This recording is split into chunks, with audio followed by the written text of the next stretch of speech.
Welcome back to the Starketer, episode 13, on what is a gorgeous sunny morning here in Leeds.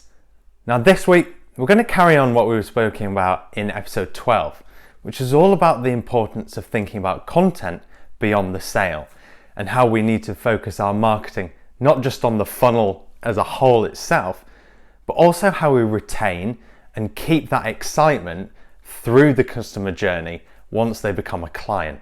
Because as we know, retention is really important for getting that churn rate as low as possible.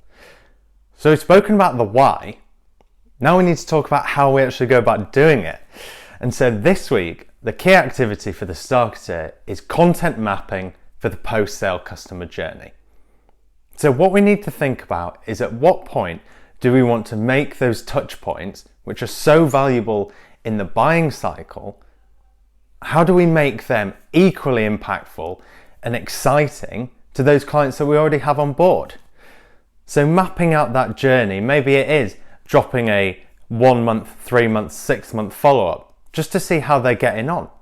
Maybe it's dropping in a monthly newsletter so they're kept up to date on the latest content that you're producing to help retain that trust and that belief in your expertise as a business that help win them over in the first place. Ultimately as well, we want them to be updated with new developments to the software. So how do we communicate those throughout that journey, and how do we map out that process? Because really, a lot of the stuff that we can do helps just keep all that excitement and engagement going, which is what we want really as marketers, because we want to make sure that not only the brands that we're trying to win, but the brands that we already have won, keep loving us. Because that's how we can actually create even more content to stow all the way around to the front end and top of the funnel again.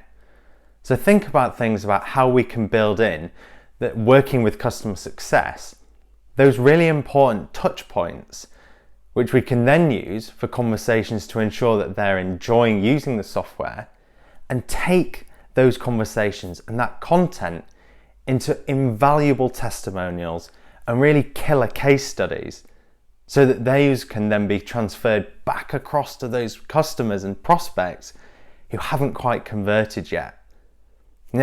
From a marketing perspective, it's one thing to hear about how great a software is from that provider itself.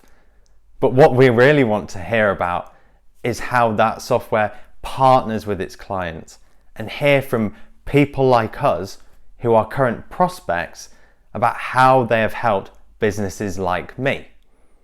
So by using those post-sale touch points as part of the customer success process, you can actually create even more content to help at the front end to build up even more trust and expertise. So think about how you can map content, much as we spoke about in episode 6, and plan that content so that we're not only thinking about how marketing can augment the funnel and the sales process itself, but also how marketing can augment the success process, and making sure that once clients are won, they continue to love everything you do and rave about you to all those prospects in your pipeline. Now, moving on to our key learning for the week.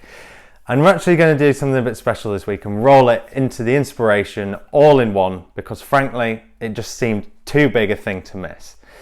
Now, for better or for worse, depending on your persuasion, football has been in the news a lot this week, and specifically the European Super League. Now, frankly, we could do a whole host of a video series just on this topic alone, because there are so many lessons to be learned in how not to engage with your market. But I think the one that I wanted to pull out for episode 13 of the Starketer today is read the room. What has happened so blatantly in this situation is that the business owners have just seen dollar and pound signs. They haven't thought about the impact on their customers. They've just thought, how will this situation benefit me? And I think as marketers and as business owners and anyone in the commercial space, it's so important that we project what our clients want. So in everything we talk about, are we talking about the same issues that our clients care about? when we're looking to develop our offering, is it something that our clients actually want? If anything, the past few days have shown us a complete masterclass in how not to do it.